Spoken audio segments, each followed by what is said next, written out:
Award ജേതാക്കളുടെ പ്രത്യേകതകളാണ് നമ്മൾ അത്ഭുതപ്പെടുത്തുന്നത്. കൈരളിയിൽ ഇതുപോലെയുള്ള നമ്മുടെ കൈരളി എല്ലാ അവാർഡുകൾക്കും അതിൻ്റേതായ പ്രത്യേകതയുണ്ടാകും, അതിൻ്റേതായ ഭംഗിയുണ്ട്.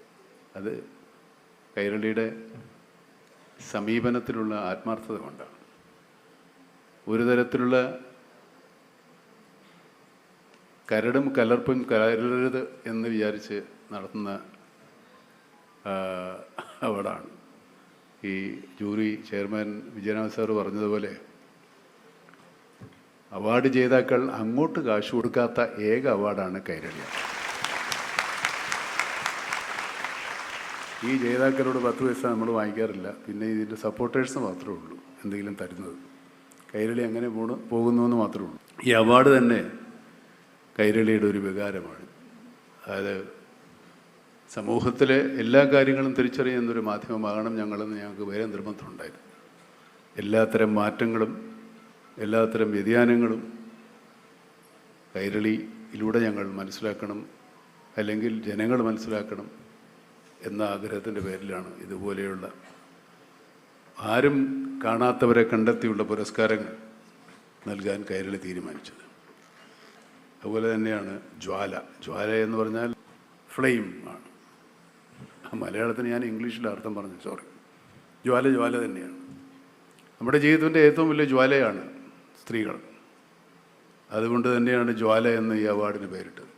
നമ്മുടെ ജീവിതത്തിൽ ജ്വാല തരുന്ന പ്രകാശമാണ് സ്ത്രീ. നമ്മൾ കാണുന്ന എല്ലാ കാഴ്ചകളും ആ ജ്വാലയുടെ പ്രകാശത്തിലാണ്. വളരെ സന്തോഷമുണ്ട്. നമ്മുടെ ജീവിതത്തിലെ ആദ്യത്തെ സ്ത്രീ നമ്മുടെ അമ്മയാണ്. പിന്നെ സഹോദരിമാരാവും, ഭാര്യയാവും. അങ്ങനെ ആ ബന്ധങ്ങൾ ഒരിക്കലും നൂല് പൊട്ടിപ്പോകാതെ തുന്നിച്ചേർത്ത ബന്ധമാണ് നമുക്ക് സ്ത്രീകളുമായിട്ടുള്ളത്. നമ്മുടെ പുരാണങ്ങളിൽ പോലും സ്ത്രീ പുരുഷൻ്റെ പകുതിയാണെന്നല്ലേ പറയുന്നത്. പാർവതി ശിവൻ്റെ പകുതിയാണ്. അപ്പോൾ സ്ത്രീകൾ മാത്രമായി മാറി നിന്നിട്ടൊരു സമുദായമില്ല, സമൂഹമില്ല, മനുഷ്യകുലമേ ഇല്ല. സ്ത്രീയും പുരുഷനും ചേർന്ന ലോകമാണ് നമ്മുടേത്. പക്ഷേ ഈ സ്ത്രീകൾക്ക് ഇപ്പോൾ നമ്മൾ നേരിട്ടുകൊണ്ടിരിക്കുന്ന ഒരു അവഗണനയെന്ന് പറയാൻ പറ്റില്ല.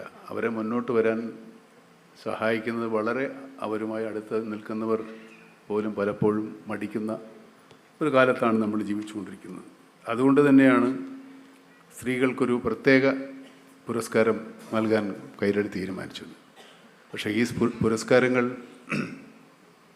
കൊണ്ട് ഉദ്ദേശിക്കുന്നത് സ്ത്രീ പുരുഷ വ്യത്യാസം അവസാനിപ്പിക്കാൻ തന്നെയാണ്. ഇനിയുള്ള കാലത്ത് ഈ ജ്വാല പുരസ്കാരങ്ങളിൽ സ്ത്രീകൾ മാത്രമല്ല പുരുഷന്മാരും ഉണ്ടാവും. അവരോട് മത്സരിക്കാൻ ധൈര്യമുണ്ടെങ്കിൽ മത്സരിച്ച് ജയിക്കട്ടെ, നമുക്കെന്താ.